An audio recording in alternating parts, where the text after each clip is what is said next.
అక్కడ సైనికులకి శిక్షనిచ్చేదెవరో తెలుసా? శతధ్రువంశ యోధుడు కాల భైరవ. కాల భైరవ ఓ భగవానైక్య, వాడి గుండెలో కత్తి దిగిన వచ్చేది నెత్తురే మాన్సింగ్. నిజమే షేర్ ఖాన్ సార్, కానీ ఆ కత్తి దించే మగాడుండాలిగా. ఇంతవరకు వాళ్లలో ఒక్కడు కూడా 30 ఏళ్లకు మించి బ్రతకలేదు అంటే చావంటే వాళ్ళకెంత ముచ్చటో ఆలోచించండి.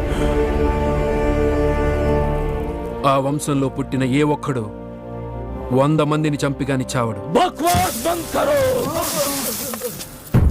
याद रखो मान सिंह, अभी ये शेर खान नया इतिहास लिखेगा.